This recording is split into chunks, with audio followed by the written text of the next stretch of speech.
আসসালামু আলাইকুম, ভালো আছেন সবাই। চলে আসলাম আরেকটা বুক রিভিউতে। এটাও গত সপ্তাহের মতো সেবা প্রকাশনের আরেকটা বই। এইখানেও কিশোরদের তিনটা গল্পকে একত্রিত করা হয়েছে। এই বইতে তিনটা যে গল্প আছে, একটা হচ্ছে গ্রেট এক্সপেকটেশনস, একটা হচ্ছে ডেভিড কপারফিল্ড, আর একটা হচ্ছে দ্য জাঙ্গল বুকস। এখানে আপনার গ্রেট এক্সপেকটেশনস এবং ডেভিড কপারফিল্ড এই দুটো বই হচ্ছে চার্লস ডিকেন্সের লেখা, আর রাডিয়ার্ড কিপলিং এর লেখা আছে দ্য জাঙ্গল বুকস। আমি যতটুকু জানি, ডেভিড কপারফিল্ড এবং জাঙ্গল বুকস এই দুটো সম্পর্কে মোটামুটি সবারই কম বেশি জানা আছে বা নাম শুনেছেন। আর গ্রেট এক্সপেকটেশন সম্পর্কে তো আপনাদের কমই জানা আছে, তবুও চার্লস ডিকেন্সের লেখা এবং রাডিয়ার্ড কিপলিং এর লেখা সম্পর্কে আশা করি আপনাদের কম বেশি পরিচয় আছে। পরিচয় না থাকলেও আমার কথার মাধ্যমে আজকে ইনশাল্লাহ আপনারা পরিচিত হয়ে যেতে পারবেন। আর প্রথমেই আমি আসবো হচ্ছে গ্রেট এক্সপেকটেশন বইটা নিয়ে। সো এই বইটার যে ব্যাপার সেটা হচ্ছে, এখানে একটা বালক যে স্ট্রাগল করে, তার বোন এবং দুলাভাইয়ের কাছে বড় হয়, তার বাবা মা ছোটবেলায় মারা যায়। সো তারা খুব অভাবের মধ্যে বড় করে। তো তার যে লাইফের প্রত্যাশা বা চিন্তাধারা থাকে, তার সাথে তার বোন বা দুলাভাইয়ের হয়তো প্রত্যাশাগুলো খুব একটা মেলে না, যার ফলে তার সাথে কিছু সাংঘর্ষিক ব্যাপার তার হয়। কিন্তু সে চায় যে সে বড় লোক হবে, নিজের লাইফটাকে সেটেল করবে, এরকম কিছু। তো সৌভাগ্যক্রমে তার লাইফে দুটো টুইস্ট আসে। একটা হচ্ছে যে একজন সম্ভ্রান্ত মহিলা, যার সাথে তার দেখা হয়, যোগাযোগ হয়। সে মনে করে যে তার মাধ্যমে সে তার লাইফকে এনরিচ করতে পারবে। সেখানে সে তার কাঙ্ক্ষিত যে নায়িকা, যাকে সে পছন্দ করে, কাছাকাছি বয়স, তার সাথে তার পরিচয় হয়, কিন্তু মেয়েটা তাকে অবজ্ঞা করে, বা এই ধরনের একটা গল্প। পরবর্তীতে দেখা যায় যে সে একজন অজ্ঞাত ব্যক্তির কাছ থেকে একটা বিশাল অঙ্কের সে হচ্ছে সম্পদ বা টাকা পায়, বা টাকার প্রতিশ্রুতি পায়, যেটার পিছনে সে যখন খুব ছোট ছিল তখন তার একটা কৃতকর্ম, একটা ভালো কাজের জন্য আসলে সেই প্রাইজটা পায়। সো এই জিনিসগুলো নিয়ে সে খুব দ্বিধাদ্বন্দ্বে থাকে। যে দ্বিধাদ্বন্দ্বগুলোর অবসান একদম শেষের দিকে হয়, যখন সে আসলে তার লাইফের টার্নিং পয়েন্ট বুঝতে পারে। প্রথম টার্নিং পয়েন্ট যেটা সে বা মেসেজ বলতে পারে, প্রথম যে মেসেজটা সে পায় সেটা হচ্ছে যে সে এতদিন ধরে যাদেরকে আপন বা পর ভেবেছে, বা যাদের সাথে যেরকম বিহেভ করেছে, সো কে আপন বা কে পর, বা কারা জীবনের শেষ পর্যন্ত তাকে সাপোর্ট দিবে বা দেয়, এবং কারা তার জন্য আসলে লড়েছে, কষ্ট করেছে, এই ব্যাপারগুলো সে বুঝতে পারে। যে আসলে আপন বা রক্তের সম্পর্কের মানুষ কে তাকে প্রাধান্য দিচ্ছে বা তাকে রেসপেক্ট করতেছে। সো এই ব্যাপারে সে ক্লিয়ার হয়ে যায়। আর সেকেন্ড যে ব্যাপার, যে সে তার আসল যে তাকে আশ্রয় দিয়েছে, বা তার পড়াশোনা বা অন্যান্য খরচ চালিয়েছে, বা এখনো চালাচ্ছে, বা তাকে ভালোবেসে যে তার সাপোর্ট হিসেবে দাঁড়িয়েছে, তার পড়াশোনা বা অন্যান্য ব্যাপারগুলো দায়িত্ব নিয়েছে, তার সম্পর্কে সে জানতে পারে, এবং সেখানেও সে খুবই অবাক হয়। সেখান থেকেও সে আসলে জীবনটাকে উপলব্ধি করতে পারে। আর এই একই কথার অ্যাঙ্গেলে বলা যায় একজনের প্রতি তার মানে যেটা হচ্ছে যে মন ভেঙে যায়, যে সে হয়তো ভেবেছিল যে অন্য কেউ তাকে সাপোর্ট করবে, বাট সেখানে তার মনটা ভেঙে যায়। আমি পুরো গল্পটা আসলে ব্যাখ্যা করতেছি না, আর আমি চাই আপনারা পড়ে ব্যাপারটা জানেন, খুবই মজা লাগবে আশা করি।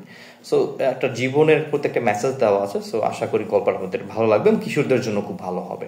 যারা লাইফকে স্ট্রাগল করে লাইফটাকে বিল্ড আপ করতে চান, তাদের জন্য খুব ভালো হবে। সেকেন্ড যে গল্পটা, ডেভিড কপারফিল্ড, এটা কাছাকাছি এক ধরনের একটা গল্প। এইখানেও একটা ছেলে থাকে, ডেভিড কপারফিল্ড, যার নাম, সে বাবা মাকে হারায়, এবং সে খুব কষ্ট করে সৎ বাবার যে সংসার, মানে তার মা দেখা যাচ্ছে যে দ্বিতীয় যাকে বিয়ে করে তার সংসারে বড় হয়, সেখানে সে খুব কষ্ট করে।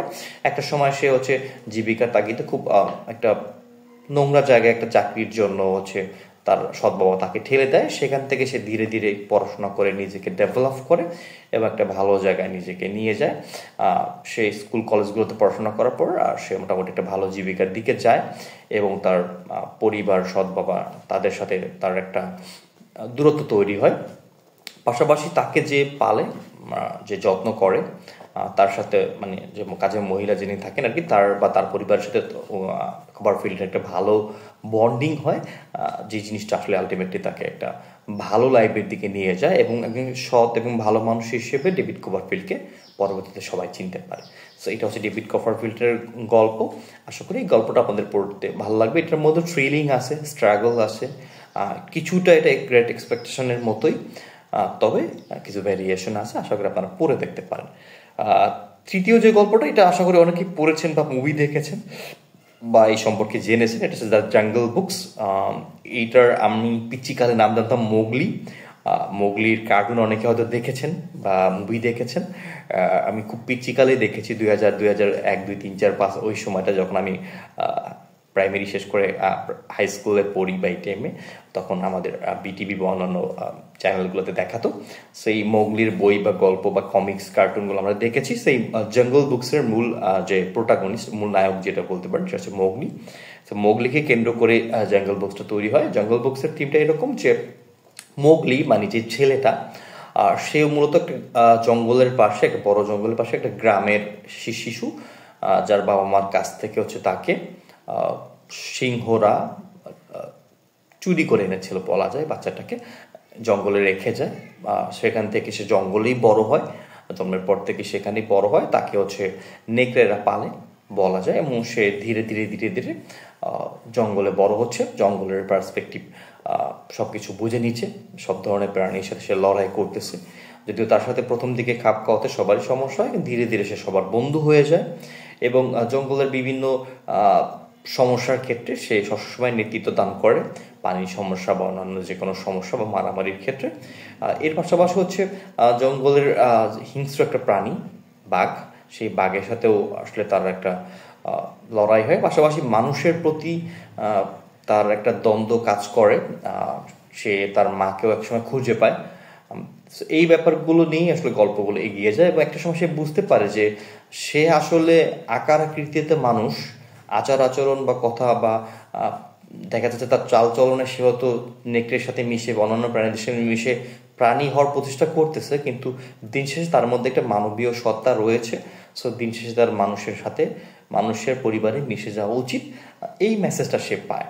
সো সে যখন চিন্তা ভাবনা করে যে আমি মানুষের কাছ থেকে, মানে প্রাণীদের কাছ থেকে মানুষের কাছে চলে যাব, তো তখন সে সেই ডিসিশনটাই নেয়।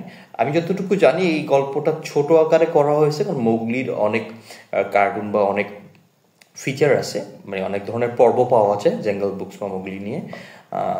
সো আমার যতটুকু বিশ্বাস যে এটা একটা সংক্ষিপ্ত সংস্করণ হিসেবে করা হয়েছে। সো এই কাহিনীটা আরও অনেক পর্ব হয়, অনেক ফিচার আসে। সো আশা করি আপনারা এই মোগলি বা দ্য জঙ্গল বুকটা পড়ে অনেক মজা পাবেন, থ্রিল পাবেন।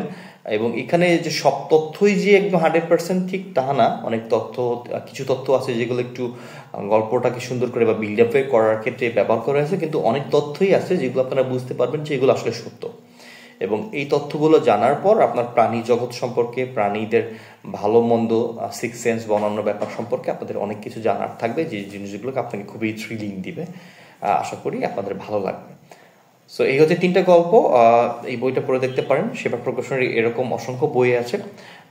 আমি এই ধরনের বই আগেও পড়েছি, আমার মধ্যে একটা বড় গ্যাপ ছিল, এখন আবার মনে হচ্ছে আমি ছোট হয়ে গেছি, বাচ্চা হয়ে গেছি, এই জন্য এই টাইপের বইগুলো পড়তেছি। আশা করি আপনারা বইটা পড়বেন, এই বইটাও পড়তে আপনাদের অনেক ভালো লাগবে। ধন্যবাদ সবাইকে।